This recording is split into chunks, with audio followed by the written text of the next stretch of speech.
So good evening. We are back again, and it is make or break for this team, for this manager, for this football club this season. We have got the biggest game of our season. It's the only opportunity to win anything this season. It's the only opportunity we have left to qualify for the Champions League, which apparently was the goal at the start of the season, and it's a bit of a madness that it's come down to April, and the Europa League is the be all and end all now.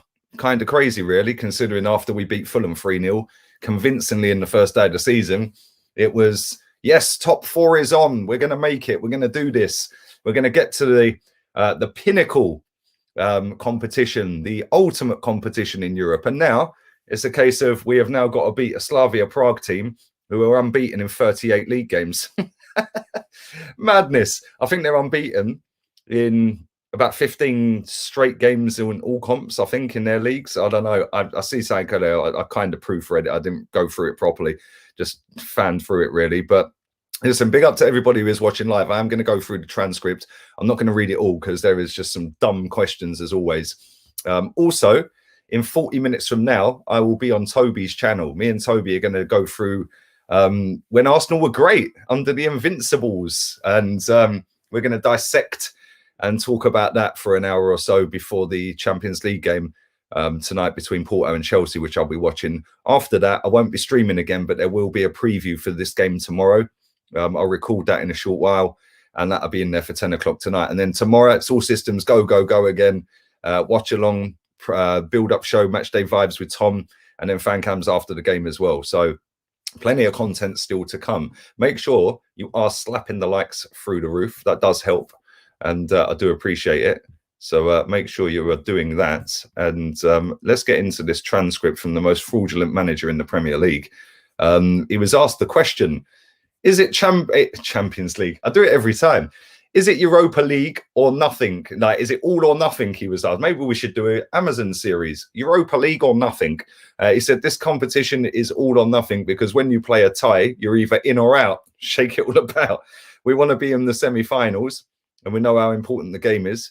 He was then asked on the chances of Champions League qualification via the Premier League being gone. He said, until it's mathematically impossible, we have to fight. I'm not reading the rest of that. It's garbage. He then spoke about Pierre-Emerick Aubameyang. He said, we rely on every player in the squad to give their best, to give their maximum and perform on the pitch at a level that is required at this football club. Well, listen, I could pick that apart because we've seen probably 15 performances from Aubameyang this season that have been way below average. That's just one player. Now we could take that to 7, 8, 9 other players. Kieran Tierney is going to be out for about 4 to 6 weeks. He's spoken about that. He said, first, we have to make sure that he doesn't need surgery, which it doesn't look like. If that is the case, then the time frame will be around 4 to 6 weeks. So listen, I'm not expecting to see Kieran Tierney back before the end of this season. We get told 4 to 6 weeks. This has been an ongoing thing. And it's been a 4 to 6 week, and then it turns into 4 to 6 months. Then it turns into a whole year. So I'm not going to sit here and say, yeah, he'll be back in 4 to 6 weeks. And yeah, it's not going to happen. I don't see him coming back before the end of this season, if I'm honest. And maybe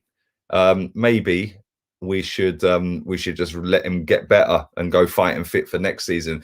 I see a lot of people in the chat saying I'm on 55k. I'm not. I'm on 54,908. YouTube just rounds it up, I think. But thank you anyway. I do appreciate it. Make sure you are subscribed. Subscribe. It's free. Anyway, let's move. Let's go. And whether Tierney play again this season, he skirted around that. Obviously, we don't know. And whether he'll be okay for the Euros. I've totally forgot they're in our group, aren't they?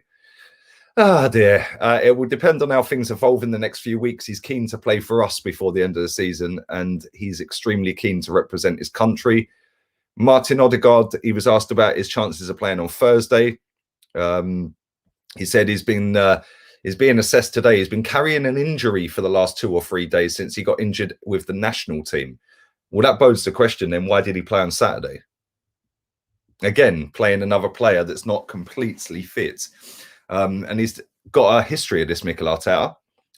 But he has come out and now admitted that he's not fully fit. He said, we have a few of them from the last game that we played against Liverpool. So today is a day where we see where everybody is at and look who's available for tomorrow. Bukayo Saka, Emil Smith-Rowe and Granit Xhaka. Today is the day when we're going to train fully with them free and we'll see how they feel. Obviously, Lucas Torreira lost his mother the other day, last week. He was asked whether the club have contacted Torreira. He said, of course we have. We've spoken to him. We know how difficult this time is for him.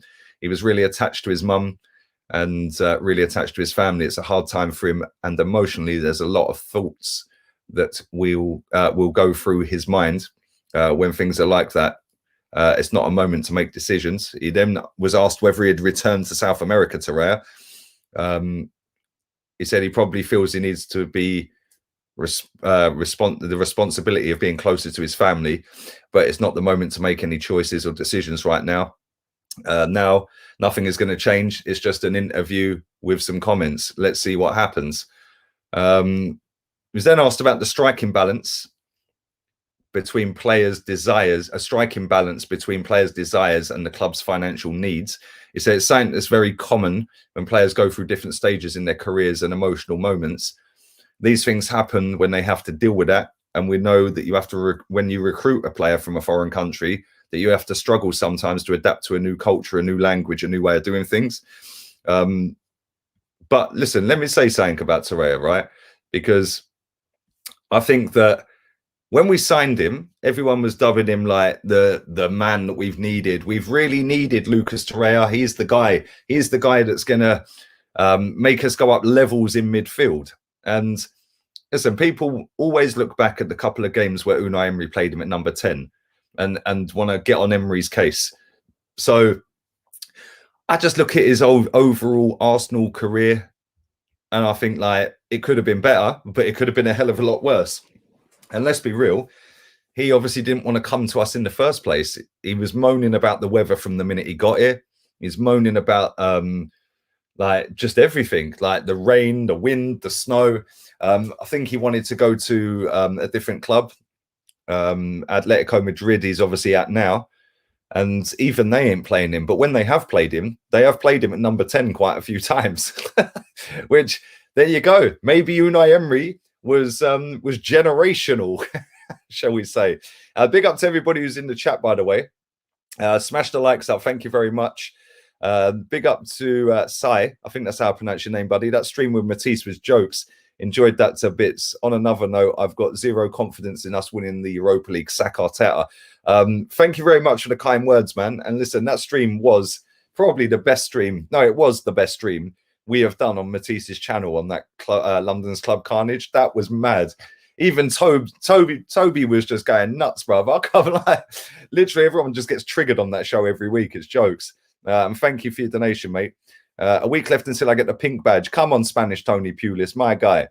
And big up to Big Josh. Hope your mental health is all okay, brother. Thank you very much. Listen, I ain't gonna lie. I'm not a person who worries, gets down in the dumps over things like obviously losing my friend that cut me up. It still does. But at the end of the day, I'm not one that's gonna sit and go into a spiral of depression or anything like that. Luckily, I am quite tough mentally. I've had to be doing certain jobs over the years, so I'm watching this football club. So, but thank you for checking up, man. Appreciate that, my guy. And like I said, I'm just one of these people that it is what it is, man. I just get on with it. I go and just move. And it hit me for the last week or so. But listen, he was one of my best pals. We all know that. You've all seen that on the channel when he comes on or when I go on his channel. You've seen that from previous other videos on AFTV and stuff like that. So when I used to go on there, at the end of the day, when you lose somebody close to you, it's going to affect you. It's going to upset you and hurt you. Yeah. But I know for a fact he would have wanted me to just crack on and carry on. And I'm trying my hardest to do that. So listen, it's not easy, especially when games come around, man, because I used to speak to him about the lineups and everything. So it is, listen, it's not, it can't be changed, unfortunately, man. And it's tragic, but the show goes on and he'd want that. So yeah, man, appreciate you reaching out though, bruv. Why can't these players just shut up and play? I would give my left arm to step out on that pitch. These players are tools, and I'm getting sick of it. DVS is having a mare. Look, DVS ain't having it, bruv. He's ready to rip. Big up to you, DVS. Big up. It won't let me froze. What is going on here? I don't know what it's doing. And yeah, we're back. But yeah, man. Listen, these players, they love to talk. And I noticed that Arsenal Football Club keep posting out moves of Martinelli and scoring goals in training. They've done it 5 weeks straight. Why don't we see Martinelli on match day then? Like, it is what it is. Like, just propaganda and PR. But anyway, let's continue. On Willian's first season and how he feels about it, he said, I think we can reach a higher performance level because his potential is so big. Wow. He needs the contribution to the team, and he needs it to be stable in order to provide what he needs to express himself on the pitch. It's true that in recent weeks we've seen a much better version of him, and his contribution when playing has been really positive. So it's going to be crucial, his form, the performance of the team in the last 2 months. Why have you dropped him then? Wow, it's mad. Anyway, let's continue. I'm not going to read out about whether he needs to build different attacks without Tierney, because that's just obvious. On whether he considers using Bukayo Saka at left back. He said that's the reality. You have to change some things. Oh my God, don't use him at left back, for God's sake. He then said at the same time, the structure, there's that buzzword again, when you are defending and in transitional moments has to be more stable. And that has to be done by players that are comfortable doing that. We know that position was a weakness around the squad because we didn't have anybody to replace Kieran Tierney, and we've had to find different solutions. Well, why did you loan Kolasinac then, mate? Like, seriously, I'm not Kolasinac's biggest fan, but why have you loaned him out? Like, I just don't get it. I genuinely do not get it. It makes no sense to me. But listen, let's move. On why we didn't sign anybody in January, he said we couldn't do anything in that window. Well, thanks for that. Whether we'll go out and play like we did against Liverpool, let's hope not. He said, I don't want to think about that. We're going to play that way that we did. Every game is completely different, and I want to think that we can play at the level that we played against other opponents this year. We have a great chance to do that and get into the next round. And whether he pulls his hair out at the sudden fluctuations in performances, he said, yes. I've got to find that it doesn't happen again. You've been trying for 18 months nearly, mate. He was then asked about the criticism of Gary Neville and Jamie Carragher. I'm not even going to bother reading that. And whether Aubameyang has to start playing better, he said, I think the whole team and myself need to put better performances in. No shit, Sherlock. Whether he thinks we will progress, he said, we have a difficult opponent. They still haven't asked him about any of the game yet, by the way. They've not asked him anything about Slavia Prague yet. I don't know whether they're coming to that. He said they've done well, Slavia Prague, in the way they have been really efficient, and it's going to be hard. He was then asked whether it's whether the back three is left behind or he'll consider it again. Ain't reading that. Gary Neville's comments again. Ain't reading that. On whether he's seen the right reaction in training, he said absolutely yes. We've heard that all season. Let's continue on. He said, I can't criticize the hard work or ethic of my players. I've never done that. Whether we are more efficient or not, whether we win duels or not, it's not about they don't want to run or they don't want to try. There are areas and we have limitations. There are areas where we are inconsistent, and that but there are areas where we can do really, really well. My demands is just hitting those goals to achieve our best every single day, whether it's in training or in a football game. And in the last 2 days, I've seen that. Oh, dear. I didn't see anything different. That's why it was a big shock to the system what happened against Liverpool, because of the training that we showed since December, but probably it's a part of the journey. Sometimes a punch or a big slap in the face is a good thing to go back to reality. Oh dear, oh dear. What areas did the players need to improve in, he was asked. He said, again, going back to the performance the other day, it's every single area. I'm not going to read the rest. Oh, here we go. Slavia Prague. They're a strong side. They've been unbeaten in the league. They are on an invincible season, by the way. No, they're not. They've been unbeaten in the league for 38 out of 42 or 43 games, so they're not on an invincible season. I lie. But they are unbeaten in the last 38 league games, which is actually mad, really. And listen, I know their league's not the greatest, but it's still got to win the football matches every week, isn't it? So it's mad. Smash the likes up and we continue. I'm going to do William's little bit in a second as well. He said they're a strong side. They're unbeaten in the league. You can see how they have the ball.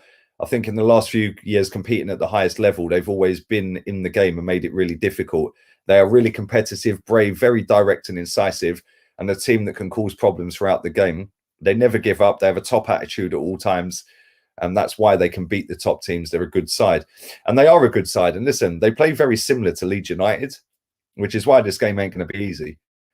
On the difference between Slavia Prague and other opponents, he says it's very specific, very creative. Some of the things they do and some rare things that you don't see in a lot of teams. I would describe them as a brave team. He then said any players from them that have caught your eye, and he just said, I want to highlight the collective performance. Let's go to what William had to say, because William has had his say as well. Let's go to that. I don't know why I've gone to that. We'll get there in a second. Failing to prepare is preparing to fail. Where's William? There he is. There he is. Right. So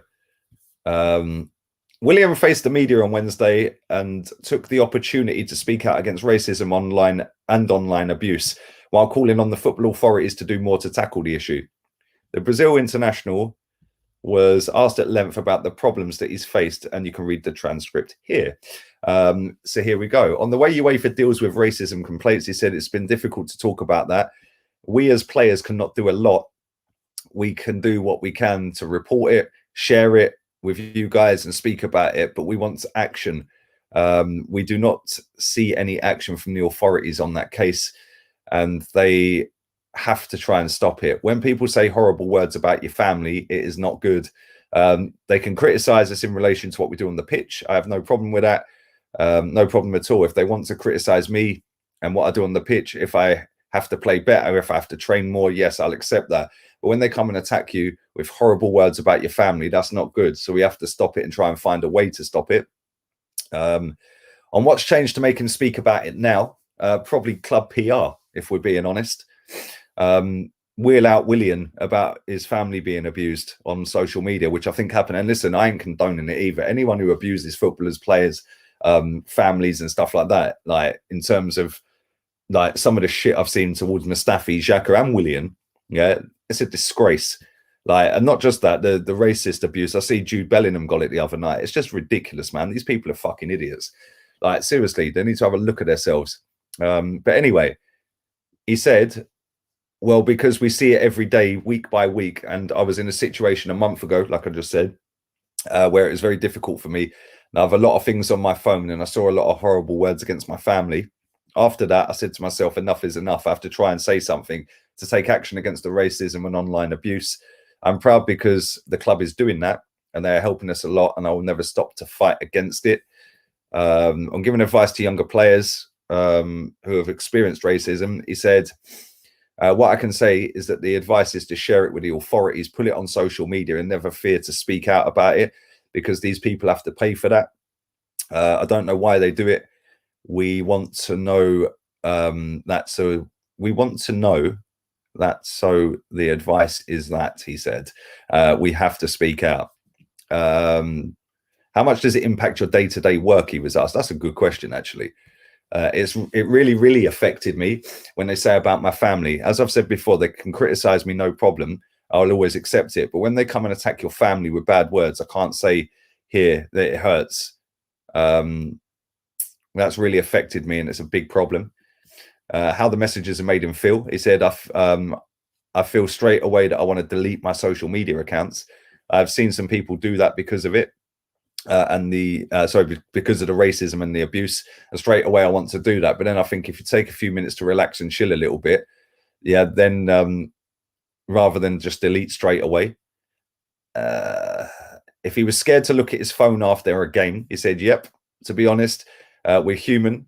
I want to understand who these people are and why they think they can come and speak to us like that. We are professional and we have to do the best to help the team on the pitch. We want to win and we want always to win. We never want to lose, but we have bad days and sometimes we're not feeling good or having problems like everyone else. We have personal problems and families have a lot of problems as well. Sometimes you're not in a good day and sometimes you have a bad game and they come and say these kinds of words that can hurt you. That's why we need it to stop. Enough is enough. How can change happen? He said, I say that because we need to change. To change, we need action as a player. We do what we can. I've said before, until the authorities take action, that's it. So yes, and listen, some of the shit I see some of these players get online is mad. I can't lie. Yeah, like I've seen some of the stuff Mustafi was getting. Like Mustafi never came out and said nothing. Yeah, but I see Granit Xhaka get abused loads. Yeah, and listen, like I cuss him on his footballing ability. I would never go to his Instagram page or his wife's Instagram page and put in about his family. You man are mad, like literally. Like some of these people are crazy, mate. It's just unbelievable. But back to the game. This ain't going to be an easy game, and I will be dropping my preview a little bit later on tonight. And look, if we go out, I expect him sacked. But if you expect nothing, you can't be disappointed because they ain't going to sack him. He's got too many fans, adoring fans that seem to think we're making progress and we have to take a deep breath, step back a couple of years and then build again and go forward. No, not having it. West Ham are in the top 4. They finished 16th last season. It's like, seriously, come on. You know, I've said it before, other managers out there would have us fighting for the top 4 at the very least. So listen, hopefully we can win this competition. I don't trust hardly any of these players or manager under these players under this manager, sorry, to go out there and win it. I genuinely don't. If we get to the final, it's most likely that we're going to come up against Man United. I'd say we're probably the 2 favourites, but don't rule out Ajax, don't rule out Roma, and we can't rule out Slavia Prague or Zagreb or Villarreal to get to the final. It's mad. It's crazy. Big up to everybody watching live. Smash the likes up, man. Lee, people still saying let Arteta have his players. That's things an excuse. Bruv, Cedric's his player. Runnerson, Ryan, Gabriel, Pablo Marie. There's 5 straight away. All defenders. Thomas Partey, there's 6. Martin Odegaard, 7. David Luiz wanted back. That's 8. Ceballos, there's 9. Willian, there's 10. He signed up Rob Holding to a new deal. Wants to keep him. Like, there's 11. Aubameyang obviously signed a new deal. He wanted to keep him. There's 12. Martinelli wanted to keep him. Signed a new deal. 13. Saka wanted to keep him. Signed a new deal. 14. Who else is there? I've missed someone. Players he's begged to stay. Hector Bellerin, Granit Xhaka, Eddie Nketiah. That's now 17. Come on, man. That's out of 25-man squad. 17. So when people want to sit and chat rubbish, don't let the facts get in the way of a good story, mate. Yeah, this is his squad. Yeah. So name me another team on this planet that has got solely that manager's own players. Probably Diego Simeone is the only one you can mention because he's been there long enough to have his own players. Other than that, you're probably struggling. Jurgen Klopp ain't got all of his own players. Divock Origi was still there before he got there. Like, I could probably name a couple of others that were still there. Leicester City ain't got all Brendan Rodgers' team. David Moyes hasn't got all of his own players. You know, you go through these teams, yeah, it's a myth. It's just another excuse to hide behind. The fact is, we are in April and we are 10th. And we have conceded 3 goals less than Brighton, 6 goals less than Fulham, and we've scored 7 goals less than Brighton. 7 goals more than Brighton. And they got Danny Welbeck up front and Maupay up front. Yeah, come on, man. Unacceptable. And if people are happy with it, listen, raise your standards, man. This is Arsenal Football Club. El Neni's about to get a new deal, by the way. Another one. DJ Khaled. Another one. It's mad. Good point, Gunner. No stepping back. Why would we? Exactly. Come on. Real one, DVS. Real one. And this is the thing, right? I don't know what it is about this manager, but he has some level of hold on people. I don't get it. Like, I don't know whether it's just because he won the FA Cup. I don't know whether it's because he dresses in Prada and Gucci. I don't know whether it's because he's got nice hair. I don't know whether it's because he's apparently the best looking Spaniard I know, and that's the flag hanging at the Emirates. Like, it's just embarrassing. Yeah, I couldn't care less whether he looked like Sean Dyche. If he gets this up to winning a title or competing at the very least, then great. Yeah, it's mad. It's mad. Big up to Gilson in the chat. He says that's not all Arteta's fault. Will they need the manager? I don't understand, mate. He's the manager of the football club. Like, yes, Edu has a say, but this manager is not a coach. He's the manager. This manager has come out and said that he has been backed, that he has got the full support of the board, that he has got the full support of the owner. You know, so either he's a compulsive liar, which I know he is, or everyone's just using it as an excuse. Oh, let's blame it on. And this is the funny thing. When we lose at the weekend, or lost at the weekend, sorry, oh, it's the players. But if we'd beaten Liverpool, oh, Arteta's a genius. Well, it's the same players, mate. So make your mind up. Like, it makes no sense, man. Look, we're 10th in the table. He's broke record after record after record for the wrong reasons this season. Yeah, and if we don't win this Europa League, and then I want him sacked. And if he does win it, I want him sacked. Yeah. Thanks for the trophy. Thanks for the FA Cup last season. See you later. Now go and get a manager that's qualified. Yeah, you fluked your way to 2 trophies, because it is a fluke if you get a trophy. You have to have some level of luck and fluke along the way. We deserve to beat Man City. Don't get it twisted. We did the job on them. Yeah, but Sheffield United, we were lucky. Chelsea, we were lucky. This season, he's thrown away that cup competition to go and get 4 points out of the next 5 games, I think it was. You know, people keep saying that since Christmas, oh, we've been 3rd in the form table. Go and have a look at it now. We're 13th since Christmas. Mad, mad, mad. Afternoonly, it's been a while. Hope your family are well. What do you think of Arsenal Ajax knockoff? Yeah, I've seen it. But I don't like it. Hopefully, that is not the kit. Anybody who hasn't seen it, it does look like an Ajax kit. It's got red down the middle, and then it's similar to this. It's kind of similar to this. It's white down the sides rather than red, but it's like red down the middle, blue Adidas stripes on here, and then the arms are white. It looks like an Ajax kit. Thank you for that, Brad. Appreciate that, man. I hope you're good, mate. You and your family. Who chose Leno over Emmy? Who chose to loan out Willock and leave Nelson on the bench to bring in William? Who the fuck give Balogun a chance when our forwards, mate?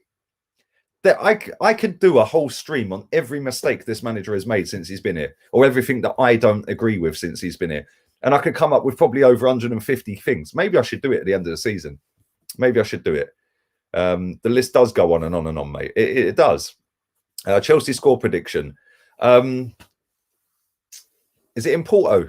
Is it in Portugal tonight? Or is it at Stamford Bridge? Let me know where it is. Let me know where it is. Let me know. And I will give you a score prediction, my friend. Keep smashing the likes up as well while you're there. Big up to everybody watching live. There's over 600 people watching live. Appreciate that. Thank you very much. And any fakes that come in here from other channels, just block them. Yeah, because that Claude and the Bansters channel, they're moderator on this channel. So it'll come up if they use that account to post a comment. It'll come up with a blue spanner next to it. It's in Portugal. Okay, cool. I'm going to go 1-1. I'm going to go 1-1. And on that bombshell, I will be back again on Toby's channel in 12 minutes from now. Both games are in Sevilla. Sorry, apparently. Both legs are in Sevilla. I didn't know that. Sevilla's beautiful, by the way. It was 28 degrees there today. And I'm stuck here with it snowing outside. Great, isn't it? Good here, isn't it? But yeah, man. I will be back at 10 o'clock on here with a preview for the game. It'll be an upload. And I will be back on Toby's channel in 12 minutes.